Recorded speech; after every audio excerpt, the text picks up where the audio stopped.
بسم اللہ الرحمن الرحیم۔ سورہ نساء آیت 128 میں اللہ کہتے ہیں، اور اگر کسی عورت کو اپنے شوہر کی زیادتی یا بے رغبتی کا اندیشہ ہو تو ان پر کوئی حرج نہیں کہ آپس میں صلح کر لیں، اور صلح بہتر ہے، اور نفس کو لالچ کے قریب کر دیا گیا ہے۔ اور اگر تم نیکی اور پرہیزگاری اختیار رکھو تو اللہ کو تمہارے کاموں کی خبر ہے۔ اب یہاں پر آپ دیکھ سکتے ہیں اللہ دوبارہ نشوز کے بارے میں بات کر رہے ہیں۔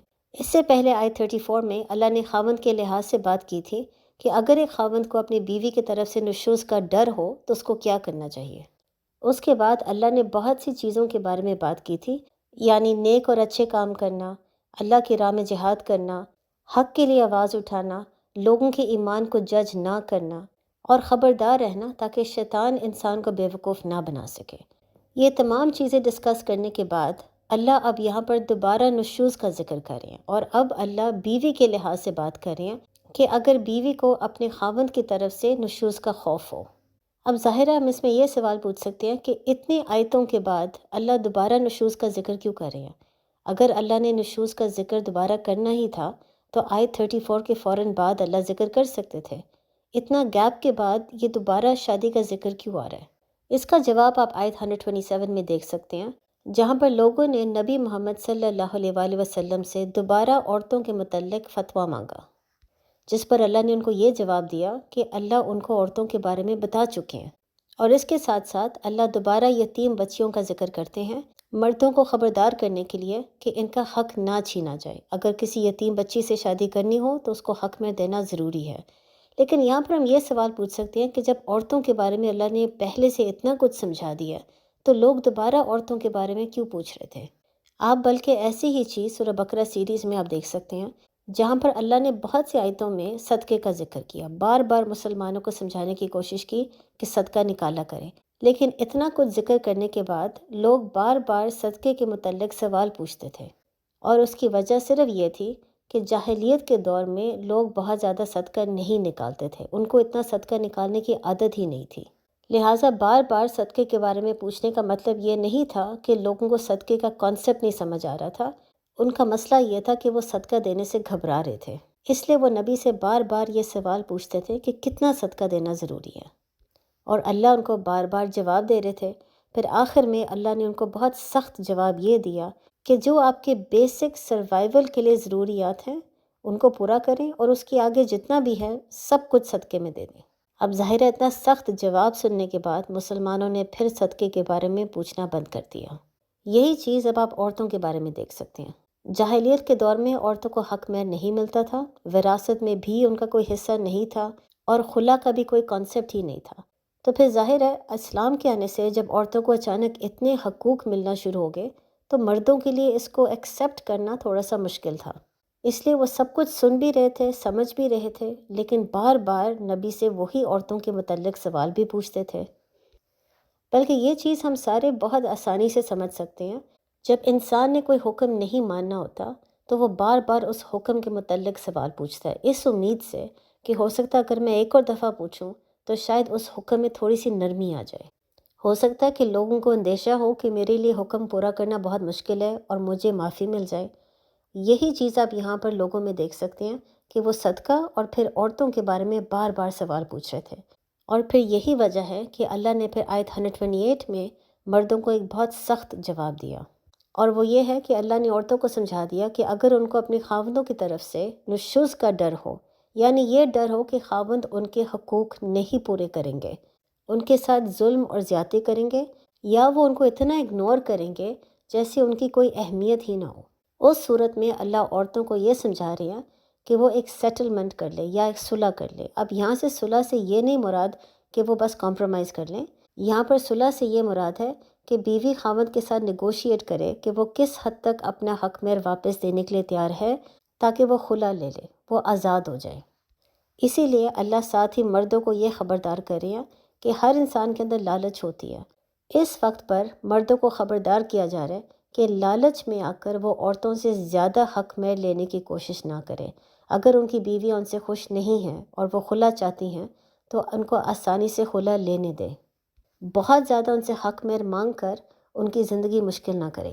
اب یہاں پر آپ یہ سمجھ سکتے ہیں کہ جو مرد نبی سے عورتوں کے حقوق کے بارے میں بار بار سوال پوچھ رہے تھے، یہ جواب ان کے لیے بہت سخت تھا۔ اس جواب کے ذریعے اللہ ان کو خبردار کر رہے تھے کہ اپنی شادیوں کو، اپنی بیویوں کو فار گرانٹیڈ نہ لیں۔ اگر ان کے لیے بیوی کو حق دینا بہت مشکل ہے، بیوی کے ساتھ بہت اچھا سلوک کرنا ان کے لیے مشکل ہے، تو بیویوں کو اللہ یہ حق دے رہے ہیں کہ وہ شادی کو ختم کر کے آزاد ہو جائیں۔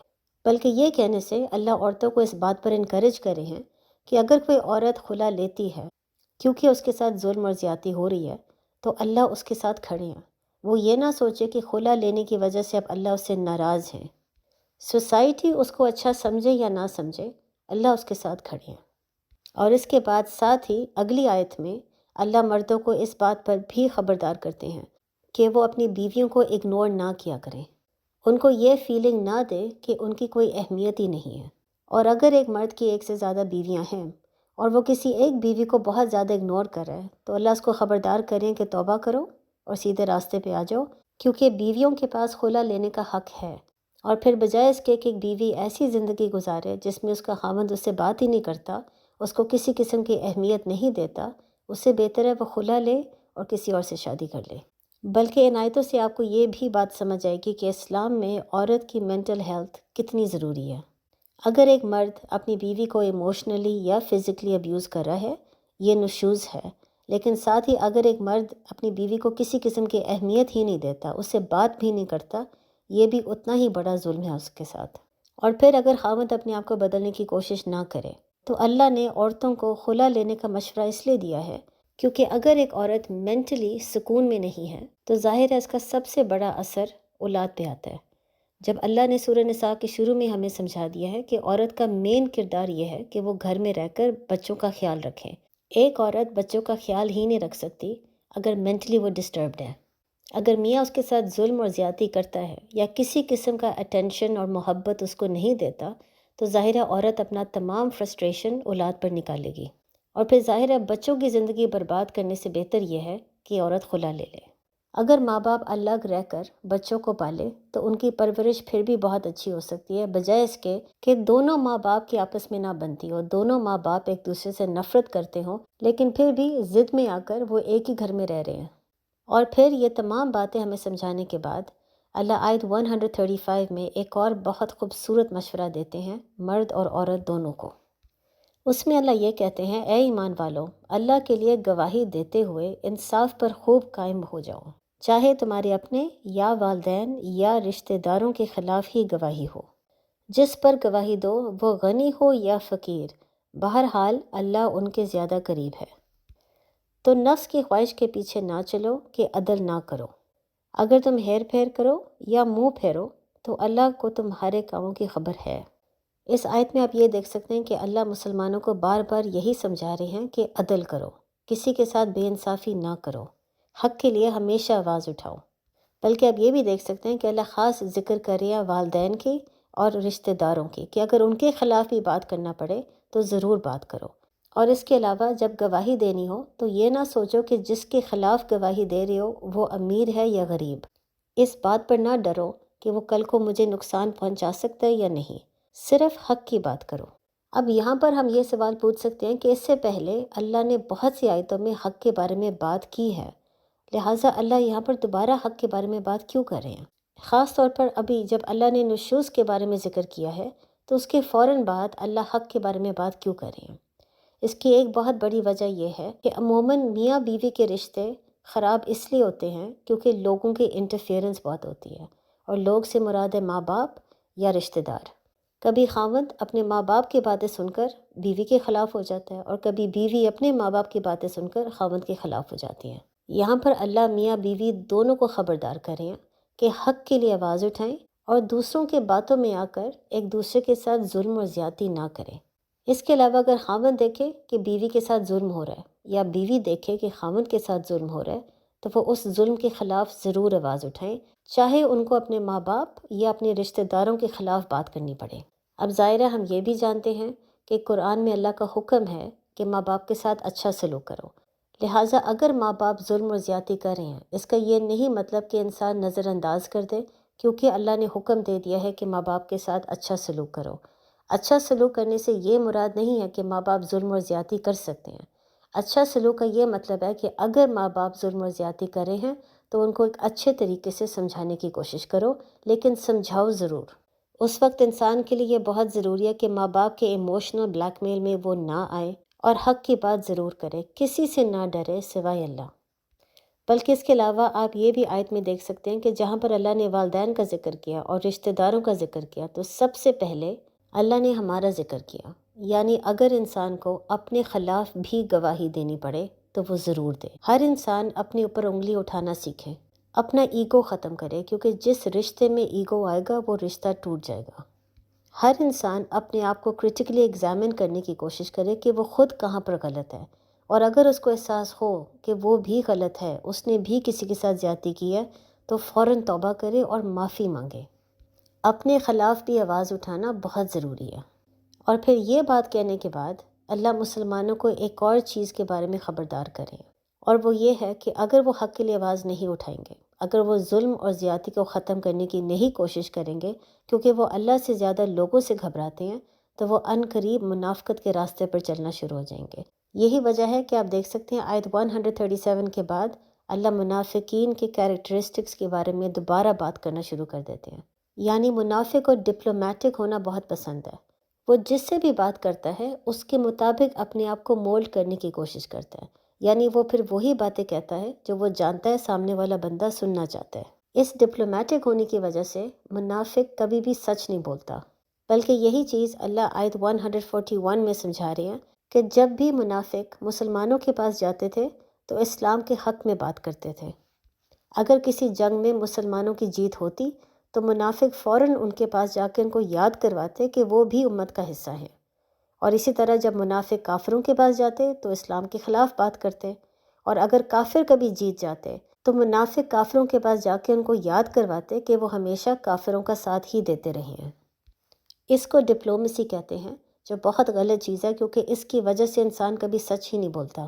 اور اسی چیز کے بارے میں اللہ ہمیں خبردار کروا رہے ہیں کہ ہم اپنے رشتوں میں منافق کی طرح بیہیو نہ کریں۔ اب اس کا کیا مطلب ہے؟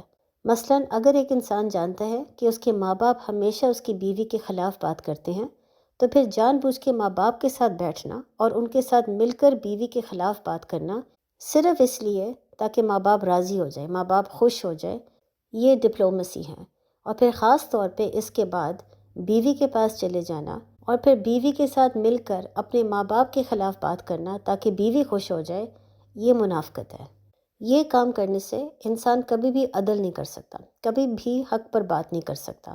لہٰذا اگر ایک انسان جانتا ہے کہ اس کے ماں باپ غلط ہیں تو ان کو پیار محبت سے سمجھایا جائے۔